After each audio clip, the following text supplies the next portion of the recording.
Welcome to pace batch series of Siddharth Chauhan YouTube channel. तो जैसा कि आपको पता ही है कि इस चैनल पर एक पेस बैच सीरीज़ चल रही है साइंस की, जिसमें हम वही इम्पोर्टेंट क्वेश्चंस आप लोगों के लिए लेकर आते हैं जो बोर्ड के लिए बहुत ज़रूरी है। तो यहाँ से हम कल लास्ट वाले टॉपिक को, जो 26 जनवरी को मैंने बताया था, वहाँ से आगे टॉपिक को मैं कंटिन्यू कर रहा हूँ। तो इसमें टॉपिक क्या है? Reaction of metals, reaction of metal oxide with water, reaction of metal oxide with water के मेटल ऑक्साइड की जब हम मेटल ऑक्साइड की वाटर से नहीं, acid, reaction of metal oxide with acid, reaction of metal oxide with acid. तो जब हम मेटल ऑक्साइड की एसिड से रिएक्शन कराते हैं तो क्या होता है? When metal oxide react with acid, when metal oxide react with acid they form salt and water. तो वे साल्ट और वाटर बनाते हैं। तो यहाँ पर CuO क्या है? Copper oxide is a metal oxide.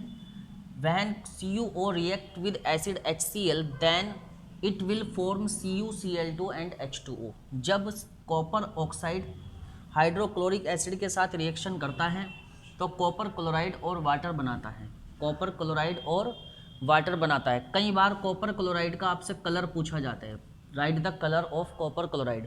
तो कॉपर क्लोराइड का कलर होता है ब्लू ग्रीन, कलर होता है कॉपर क्लोराइड का, कॉपर क्लोराइड का कलर होता है ब्लू ग्रीन। तो कई बार आपसे कॉपर सल्फेट CuSO4 का कलर भी पूछा जाता है। तो CuSO4 का कलर होता है ब्लू और FeSO4 का कलर होता है ब्राउन। FeSO4 का कलर क्या होता है? Brown. Topic number 2, reaction of non metallic oxide with bases, reaction of non metallic oxide with bases. तो when non metallic oxide, when non metallic oxide react with base, when non metallic oxide react with base they produce salt and water.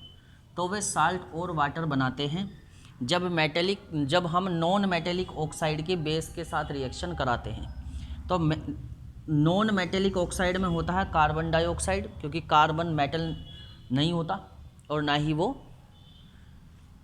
Non metal नहीं होता है, sorry, carbon dioxide is non metal. तो carbon dioxide की जब हम reaction calcium hydro oxide से कराते हैं तो कैल्शियम हाइड्रो ऑक्साइड एक बेस है। तो ये मैंने जैसा कि आपको बता दिया था, जहाँ पर भी OH आ जाता है वो बेस होता है, जहाँ पर भी OH आ जाता है वो बेस होता है। और जहाँ पर H पॉजिटिव और OH नेगेटिव दोनों में से कोई भी नहीं होता तो वो ना आपका बेस होता और ना ही आपका एसिड होता। तो जहाँ पर H पॉजिटिव OH नेगेटिव नहीं होता है तो उसको हम क्या कहते हैं कि वो ना तो बेस है ना वो एसिड होगा। तो CO2 यहाँ पर क्या होगा? नॉन मेटेलिक ऑक्साइड होगा, नॉन मेटेलिक ऑक्साइड। तो नॉन मेटेलिक ऑक्साइड की जब हम CaOH के साथ रिएक्शन करेंगे तो हमें मिलेगा कैल्शियम कार्बोनेट एंड वाटर मिलेगा, कैल्शियम कार्बोनेट एंड वाटर मिलेगा। जहाँ पर कैल्शियम कार्बोनेट CaCO3 जो है ना वो क्या है? साल्ट है, और H2O यहाँ पर है वाटर। Is that clear?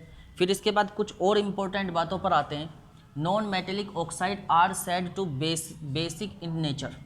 जितने भी नॉन मेटेलिक ऑक्साइड्स होते हैं वो प्रकृति में, नेचर में, उनका जो नेचर होता है वो बेसिक नेचर होता है। Non metallic oxide are said to be basic in nature. तो जितने भी नॉन मेटेलिक ऑक्साइड्स होते हैं उनको हम कहते हैं कि वो बेसिक नेचर के होते हैं, because they give salt and water, क्योंकि वो साल्ट और वाटर देते हैं ऑन रिएक्टिंग विद एसिड। तो हमेशा से नॉन मेटेलिक ऑक्साइड जो होते हैं वो आपके एसिड से रिएक्शन करने के बाद साल्ट एंड वाटर बनाते हैं। जब कभी भी नॉन मेटेलिक ऑक्साइड रिएक्ट करते हैं एसिड के साथ, तो जब नॉन मेटेलिक ऑक्साइड रिएक्ट करते हैं एसिड के साथ तो वो साल्ट एंड वाटर बनाते हैं, तो वे साल्ट एंड वाटर बनाते हैं। इसके बाद आते हैं आपके एम्फोटेरिक ऑक्साइड। क्या आते हैं? Amphoteric oxide. एम्फोटेरिक ऑक्साइड बहुत इंपॉर्टेंट टॉपिक है बच्चों, एम्फोटेरिक ऑक्साइड। तो एम्फोटेरिक ऑक्साइड वे मेटेलिक ऑक्साइड जो एसिड और बेस दोनों के साथ रिएक्ट कर सकते हैं, वो मेटेलिक ऑक्साइड जो एसिड और बेस दोनों के साथ रिएक्ट कर सकते हैं, उनको एम्फोटेरिक ऑक्साइड बोला जाता है। इसके एग्जाम्पल होते हैं Al2O3 aluminium oxide, PbO lead oxide और ZnO जिंक ऑक्साइड। तो ये तीनों के तीनों ऑक्साइड आपके एसिड और बेसिस दोनों के साथ रिएक्शन कर सकते हैं, इसीलिए इनको एम्फोटेरिक ऑक्साइड कहा जाता है।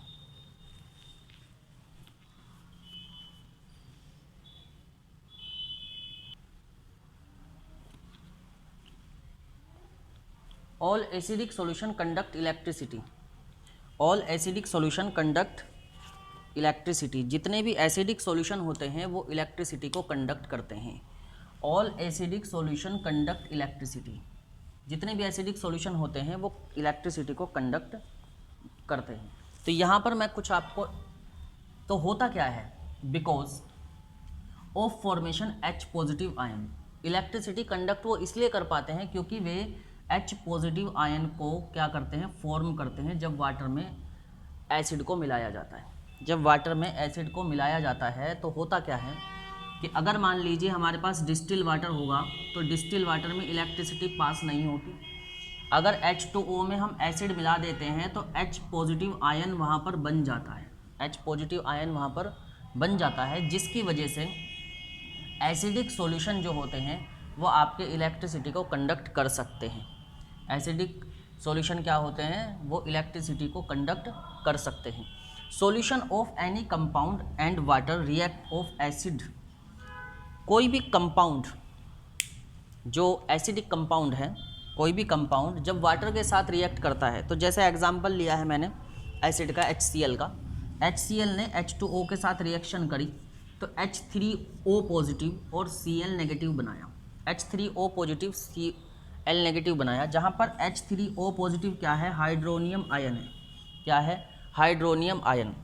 हाइड्रोनियम आयन के अंदर H पॉजिटिव होता है और H2O होता है, क्योंकि H पॉजिटिव हमेशा कभी भी अकेला नहीं रह सकता। H पॉजिटिव जो होता है वो अकेला नहीं रहता है, तो इसलिए H पॉजिटिव H2O के साथ कंबाइंड हो जाता है और फिर हाइड्रोनियम आयन H3O पॉजिटिव बना लेता है। क्या बना लेता है, H3O पॉजिटिव बना लेता है और Cl नेगेटिव अलग आ जाता है, ऐसा होगा। इसके बाद यहाँ पर कुछ एक ये बात है कि एक्वस सॉल्यूशन किसको कहते हैं, what is the meaning of aqueous solution. जितने भी हमारे केमिकल कंपाउंड होते हैं, जितने भी हमारे केमिकल कंपाउंड होते हैं, उन केमिकल कंपाउंड को रिएक्शन कराने के लिए हमें वाटर में डिज़ोल्व करना पड़ता है, पानी में उसको घोलना पड़ता है, जिसकी वजह से वो अगली केमिकल रिएक्शन को कर पाते हैं। तो घुलने के बाद जो मिलता है वो एक्वस होता है। घुलने के बाद जो मिलता है वो एक्वस होता है। एल्केलाइज। अब यहाँ पर बात करेंगे हम एल्केलाइज के बारे में। एल्केलाइज किसको कहते हैं, एल्केलाइज कौन होते हैं, all the basis do not dissolve in water. जितने भी सभी बेसिस होते हैं वो पानी में डिज़ोल्व नहीं होते हैं। All basis do not dissolve in water. सभी बेसिस आपके पानी में डिज़ोल्व नहीं होते हैं। एल्केलाइज वो होते हैं जो पानी में डिज़ोल्व हो जाते हैं। An alkali is a base that dissolve in water. तो वो एल्केली होता है जो एक बार पानी में मिलाने के बाद वो डिज़ोल्व हो सकता है, तो उसको एल्केलाइज बोला जाता है। तो कॉमन एल्केलीज कौन कौन से हैं, सोडियम हाइड्रोक्साइड एक एल्केली है, KOH एल्केलाई होगा, CaOH का होल ट्वाइस एक एल्केलाई होगा, NH4OH। तो ये जो मैंने यहाँ पर कॉमन एल्केलाइज बताई हैं ये पानी में आपके घुल जाते हैं पूरी तरीके से। तो इसीलिए यहाँ पर क्या कहा जाता है, ऑल एल्केलाइज आर बेसिस। जितने भी एल्केली होते हैं वो सब बेस होते हैं, लेकिन सभी बेस एल्केली नहीं होते हैं, सभी बेस एल्केलाइज नहीं होते हैं, क्योंकि कुछ बेसिस ऐसे भी होते हैं जो पानी में पूरी तरीके से डिज़ोल्व नहीं होते, जबकि एल्केलाइज जो होते हैं वो पानी में डिज़ोल्व हो जाते हैं। एल्केलाइज वो होते हैं जो पानी में डिज़ोल्व हो जाते हैं।